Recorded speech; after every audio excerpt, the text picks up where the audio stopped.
Legacy. Today I'm talking about the Hobbit trilogy. So today, not today. Ugh. I can't think, guys. I'm a bit whacked in the head. Anyway, so the Hobbit trilogy came out. I think it started in 2012, and I think in 2012, then it ended 2014. So I'm gonna talk about why I didn't really like it, and why I think other people didn't like it, and why I think it was kind of received badly around like critics and stuff like that, and why it was just like wasn't really received very well overall. So I'll talk about that today. If you guys haven't noticed before, I've probably seen it before. My Hobbit poster from opening night. You see that? Yeah. Pretty cool, right? So yeah, that's from opening night at the Hobbit, the first movie, which I saw.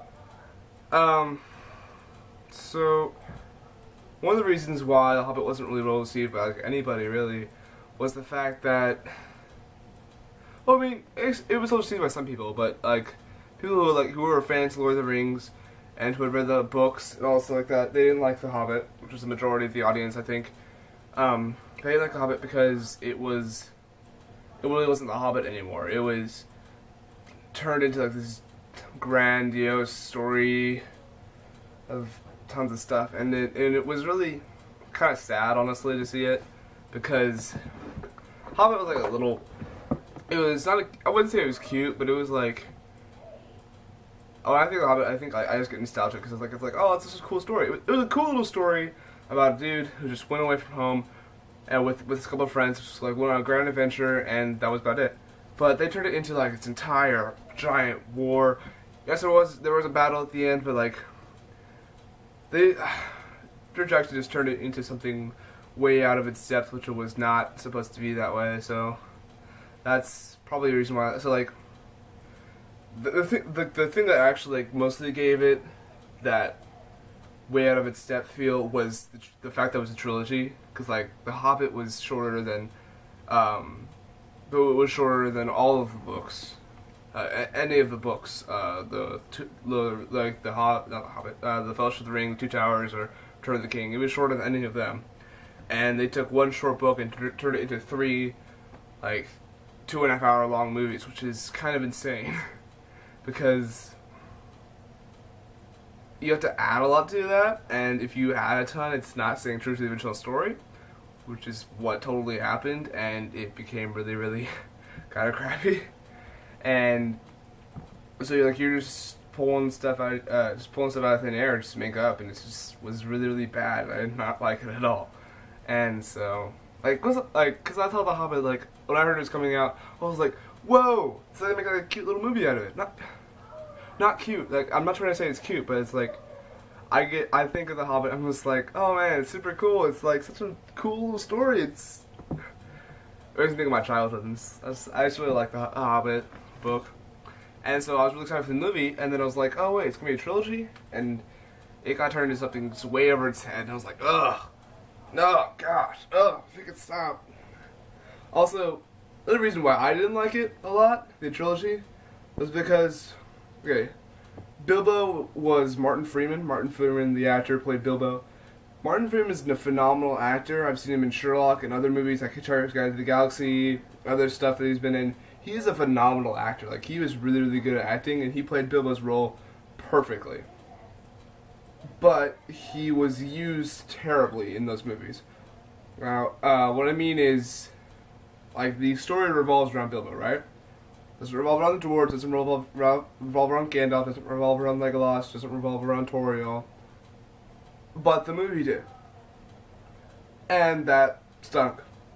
Like, pure and simple, it just stunk. It just, no. Because Bilbo was the good character. He was the relatable character of the book that was really magical, and everyone liked him.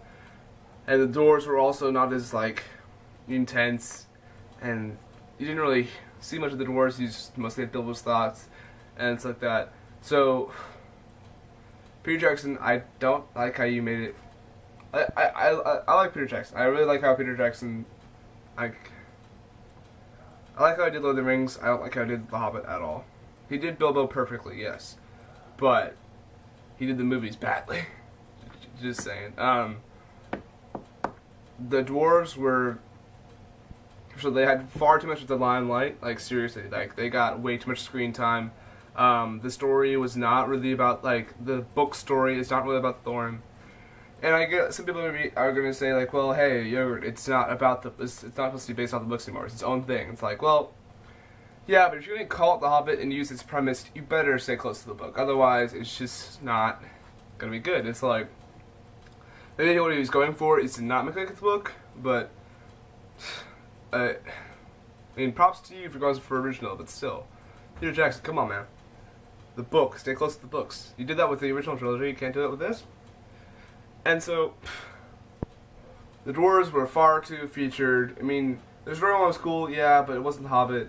And Thorin had way too much screen time. I like Richard Armitage as an actor too, but Thorin is kind of making me dislike him a little bit, because also the movie didn't use him in the correct way that he was, in the book it was supposed to be used. And all the dwarves were just like, they expected you to care about them when they died in the end, but you didn't really know their names, so it's just like, well, I don't really care about you guys, I'm sorry, I just want Bilbo. And then Bilbo got turned into an extra in his own movie, and you're just like, no, we have phenomenal acting, why do you just like have 2 seconds of screen time every movie? Oh yeah, and then Legolas came in. Good old Legolas. I really like Legolas, Leonard Bloom, he's a good actor. But he didn't need to be in The Hobbit at all, no.